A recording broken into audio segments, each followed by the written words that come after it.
My two original influences were Man of Steel and Requiem for a Dream.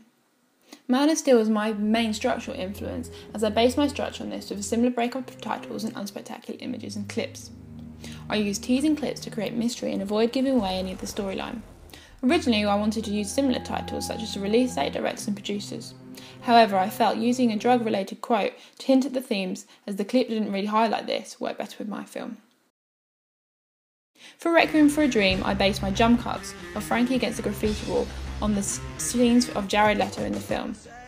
Although it was a low-budget film, I still wanted authentic locations like This Is England, which is why I used Camden and Brick Lane. I used the same themes as Requiem for a Dream, although I didn't use the unrelated odd images that I originally wanted to use, as I didn't think this would have fit with the clips I used, as it could have confused the audience and made them think the film was about something else. I also didn't use any moves and close-ups of the faces, as I used a close-up of Frankie when he was sitting still. It would not have worked and would have looked odd for him to suddenly stand up and start moving. Originally, I wanted to copy the Man of Steel's titles, using simple fonts and similar credits. However, I thought it worked better with my film and themes to use a famous drug quote to hint at the themes of the trailer and the importance of one brother, even though both were represented. I feel it helps move into focus on one brother in the second part of the trailer. The titles in my film are designed to contribute to the theme and subject matter. I used a typewriter to symbolise the age of the characters and show that they are still in school, combined with the edgy fonts and phrases to set the scene.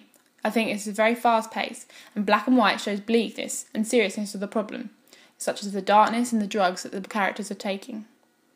I think setting mood for the trailer is fast-paced with an edgy and gritty storyline is presented well through these titles. A strong influence that I used during mise en scène was This Is England.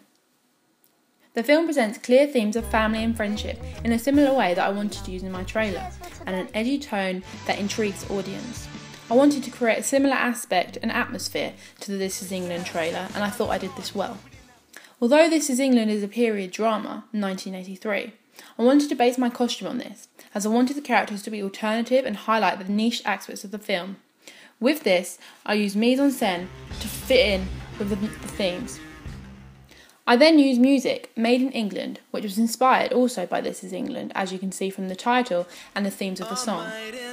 I feel that this reflects the low-budget aspects and will appeal to the niche audience of the film company like Warpex that would have the potential to produce my film, just as Warpex and Warp Film produced This Is England. I feel that it helps create a darker, more relatable atmosphere for a lot of the audience. It also develops a connection with the drum beat to build up the tension, and the electric guitar to show the impact of the drugs and shifting relationship.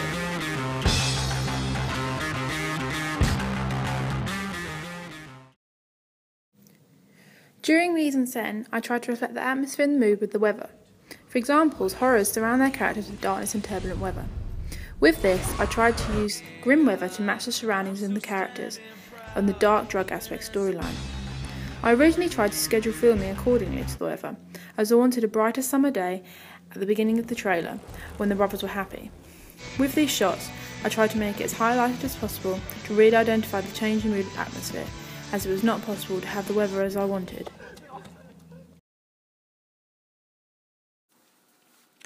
As I was filming outside, set design was not under my control, so I deliberately chose a well-known location, Camden, that people would be able to relate to the genre and storyline. This meant that I couldn't move anything around to fit with my needs, so I had to film through several times due to unavoidable interruptions. I also had to film my time-lapse for a long time just to get a 4-second shot that worked. I looked at the sets from This Is England and tried to adapt these sets to modern real-life locations like Camden and Brick Lane. I originally chose my actors because I was close with them and they were best friends.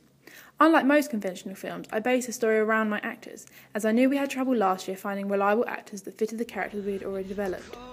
I created the boys as adopted brothers because of their different skin colours. However, I think this worked well in the type of film I had, and I was able to relate them to Woody and Milky from This Is England, childhood best friends.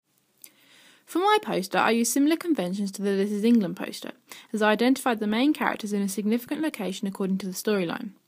I liked the layout of the gang standing against the fence, and I wanted to use this in my poster. I also took the Film Award logos directly from the This Is England poster, as they are both low-budget films and would be nominated for similar awards. However, I challenged the forms of the text layout and colouring using this poster as I felt bold black title would contrast better with the brick wall, rather than the colours of the British flag, as my production is not a racially themed film. I also looked at the Misfits poster and decided to use a similar image of the tower block to symbolise the background and upbringing of the brothers, and edited this into the brick wall as graffiti. I also developed on conventions from the My Brother the Devil poster, as I used a similar idea of having the lesser role characters looking at the main character to draw focus on them and show their importance. As I was doing a Little White Lies cover, I wanted to include all of the aesthetic forms in my magazine cover. With this, I copied the layout of the magazine closely in order to make it look real and professional. Here I used the iconic Little White Lies sticker, seen at the top of the centre of every cover to identify the magazine.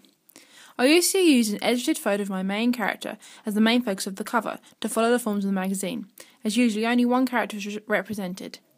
Using synergy, I also included the film title subtly on the cover in graffiti, but kept it basic and in keeping with the simple background. The colours are also similar, as I used bright artistic colours to draw the reader in and allow them to focus on the arty edit of the main character.